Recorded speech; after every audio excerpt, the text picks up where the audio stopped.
কৃষি বিভাগৰ বিষয়া কৰ্মচাৰীৰে বৈঠক বিভাগীয় মন্ত্ৰীৰ জলসিঞ্চনৰ পাছত কৃষি বিভাগৰ বৈঠকত মন্ত্ৰী পীয়ুষ হাজৰিকা কৃষি বিভাগৰ উন্নয়নৰ বাবে এই বৈঠক অনুষ্ঠিত কৰা হয় খানাপাৰাৰ প্ৰশাসনীয় পদাধিকাৰী মহাবিদ্যালয়ত অনুষ্ঠিত হয় এই বৈঠক অসম কৃষি বিশ্ববিদ্যালয়ৰ উদ্যোগত এই বৈঠকৰ আয়োজন কৰা হয় বিভাগটোৰ সকলোবোৰ খা খবৰ লৈ মন্ত্ৰীগৰাকীয়ে বিষয়াসকল উপস্থিত থাকে বিষয়াসকলৰ সৈতে মত বিনিময় কৰে মন্ত্ৰী পীয়ুষ হাজৰিকাই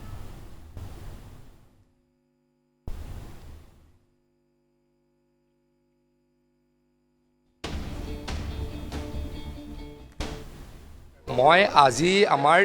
এগ্ৰিকালচাৰ ইউনিভাৰ্চিটি ভেটেৰিনেৰী ইউনিভাৰ্চিটি আৰু আমাৰ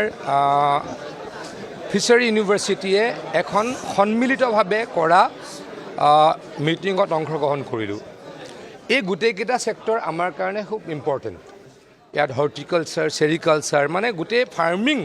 ৰিলেটেড খেতিয়ক ৰিলেটেড ষ্টেক হোল্ডাৰ্ছখিনি এই মিটিঙত আছে মিটিঙৰ ইনাগুৰেল ছেশ্যনটোহে হ'ল মিটিং এতিয়া চলিব আমি তেখেতলোকক অনুৰোধ কৰিছোঁ আৰু ৰিচাৰ্চ আপোনালোকে কৰক আৰু ইনভেনশ্যন আপোনালোকে আনক আৰু উদ্ভাৱন আপোনালোকে কৰক যাতে খেতিয়কক নতুনত্ব আমি দিব পাৰোঁ কনভেনশ্যনেল ধানত বহুত বেছি প্ৰফিট নহয় তাৰ বিপৰীতে যদি আমি চব্জি খেতি কৰিবলৈ আগ্ৰহী কৰোঁ ভাল যদি আমি বীজ দিব পাৰোঁ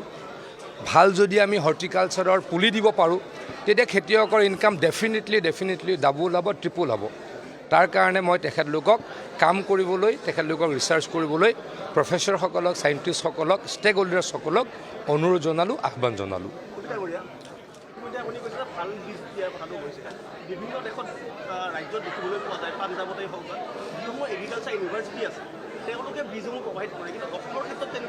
মই ইমান বস্তুটো মই মাত্ৰ মন্ত্ৰী হোৱা 20 দিন হৈছে পৰৱৰ্তী সময়ত কেনেকৈ অসমতে বীজ উৎপাদন কৰি অসমৰ কৃষকক দিব পাৰোঁ তাৰ কাৰণে ব্যৱস্থা কৰিম এটা কথা আপোনালোকক মই জনাবলৈ পাই সুখী হৈছোঁ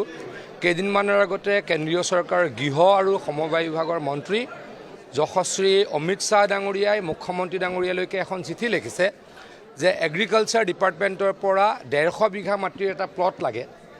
তেওঁলোকে সমবায় ভিত্তিত আমাৰ বীজ উৎপাদন কৰিব আৰু অসমৰ বীজ অসমতেই মানুহক বিতৰণ কৰা হ'ব আমি ইতিমধ্যে 4টা জাগা বা 4টা ঠাই আমি লোকেট কৰিছোঁ চিহ্নিত কৰিছোঁ আৰু তেখেতলোকৰ লগত কমিউনিকেট কৰিছোঁ তেখেতলোকে য'তেই কৰে আমি আৰম্ভণি কৰাম আৰু এগ্ৰিকালচাৰ ডিপাৰ্টমেণ্টেও আমাৰ প্ৰায় 40খন যি নাৰ্চাৰী আছে তাক আৰু এক্সিলাৰেট কৰিব আৰু ভাল কৰিবলৈকে চেষ্টা কৰিব আৰু মই প্ৰতিখনত যাবলৈকে চেষ্টা কৰিম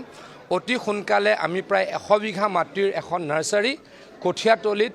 আমি আৰম্ভ কৰিম তাতে যাতে ভাল পুলি উৎপাদন কৰিব পাৰোঁ ভাল এখন যাতে আমি বাগান কৰিব পাৰোঁ তাৰ কাৰণে আমি কাম ইমিডিয়েটলি আৰম্ভ কৰিম পৰৱৰ্তী সময়ত ইয়াৰ এক্সপানশ্যন হ'ব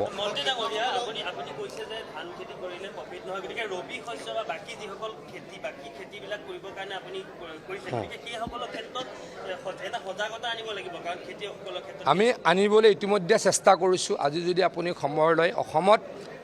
এই মুহূৰ্তত 24.5 লাখ খেতিয়কৰ ৰেজিষ্ট্ৰেশ্যন আছে কিন্তু মোৰ মতে প্ৰায় 35-40 লাখ হ'ব লাগে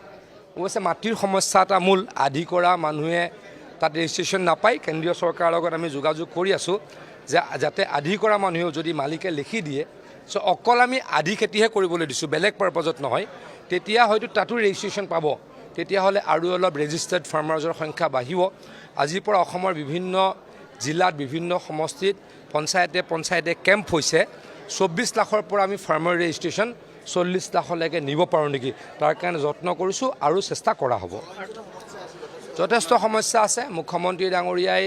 চিৰিয়াছলি এই কথাটোত পৰ্যবেক্ষণ কৰি আছে আমাকো জনাইছে তেখেতে যেনেকৈ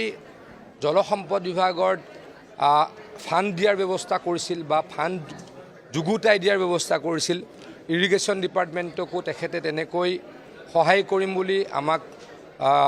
কথা দিছে বা আমাক সকলোকে জনাইছে গতিকে যদি আমি ফাণ্ড পাওঁ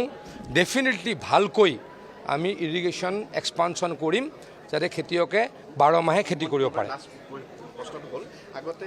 জলসিঞ্চন বিভাগটো আৰু কৃষি বিভাগটো পৃথক হোৱাৰ কাৰণে বহু ক্ষেত্ৰত কৃষকসকলে জলসিঞ্চনৰ সুবিধাটো নাপায় কৃষকসকল বঞ্চিত হ'ব লগা হৈছে এইবাৰ আপুনি একেলগে দুইটা মুখ্যমন্ত্ৰী ডাঙৰীয়াই দিছে কি হয় চাওঁ কিন্তু কৃষক নেতাইটো গৈছে মইতোতো দুৰ্বলহে হ'লোঁ কৃষক নেতাই কয় মই কৃষক নেতাই কয় যে মই এগ্ৰিকালচাৰ মিনিষ্টাৰ হোৱাৰ কাৰণে আৰু জলসিঞ্চন মন্ত্ৰী হোৱাৰ কাৰণে মোক ডাউনগ্ৰেডেড কৰা হ'ল। গতিকে ঠিক আছে, মই তললৈ আহিছোঁ, তলৰ পৰা কি কৰিব পাৰোঁ চেষ্টা কৰিম।